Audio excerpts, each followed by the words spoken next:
Okay, so ChatGPT is a hot topic right now.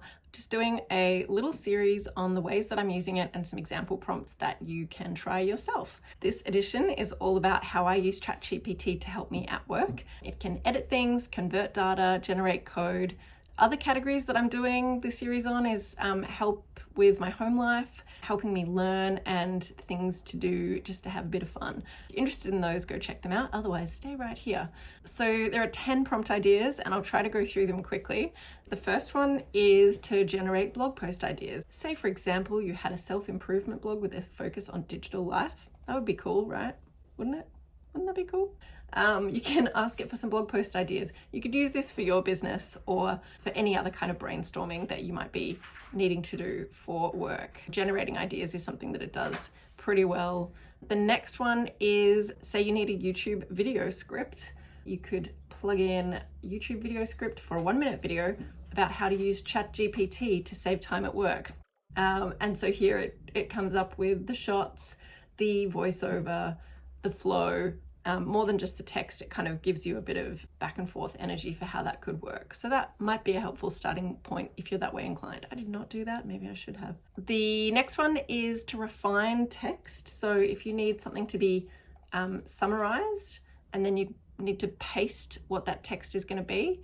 So the text that I'm going to summarize is the last blog post on this topic. Sorry.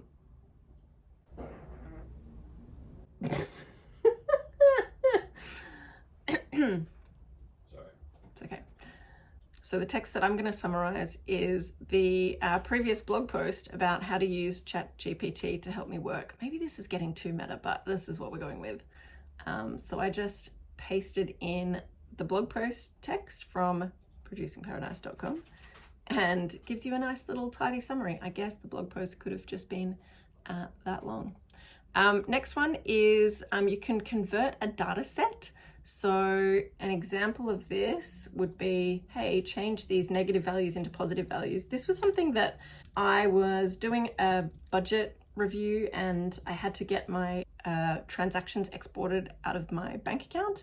And of course it exports with all negative values when it's showing that things were something I was paying rather than money receiving, obviously. And in my budgeting spreadsheet, I'd normally go and find a way to like find and replace and get rid of the minus symbol. Or you could do an Excel formula to like take these cells and remove the minus symbol and then plug them back in.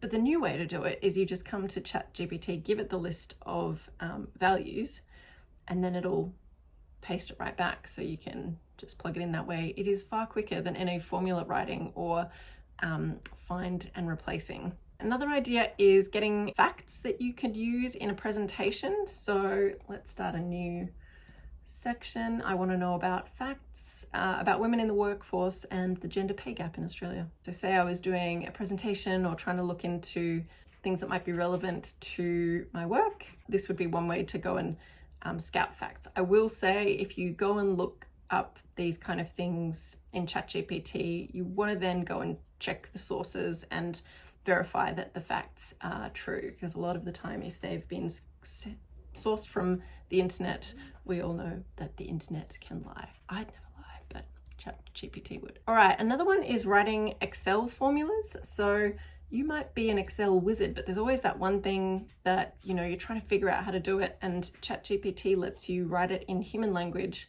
and it'll come back with the code formula. So this one's a simple one. Can you help me write a formula to find the average of a range of cells in Excel? And it will give you a way to do it if it's a named range, or a way to do it if it's just the cell values.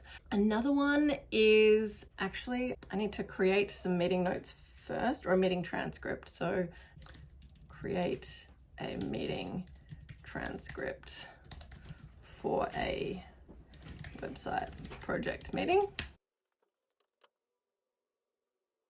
And then just imagine this was your project meeting and your meeting notes. I'll paste my meeting transcript. If you had actually done the transcript in ChatGPT, you could just say, turn this into minutes and actions from above, but I'll just do it the way that you'd need to do it if you were taking them from somewhere else. And it compiles and turns it into minutes and then actions. Very cool. Next, reviewing text for grammatical errors. So say, for example, I was going to just take this text and sneak in an extra one of these, an extra one of these, and one of those. It'll come back with where those errors are. And you could be running things through this like emails or other kind of draft content, especially when it's going to be public facing or shared externally. And then it gives you the corrected version that you can just copy and paste. All right, another thing you can do is turn text into a script for a presentation. So in my case, I am gonna take a blog post and imagine that I wanted to turn the blog post into some kind of presentation. This one is about writing an acknowledgement of country. It gives you an outline. So what are the different sections and ideas from each section? And then the key talking points is the summary of the entire talk. So that could be handy if you're preparing for a TEDx event or Monday meeting. Writing code is not something that is part of my day-to-day job currently, but you may find use cases even if you're not a developer. And if you are a developer, you're probably already all over this, and this is not a video for you. But the kind of thing it can do is you can use human language to say, write me this kind of program that does this kind of thing.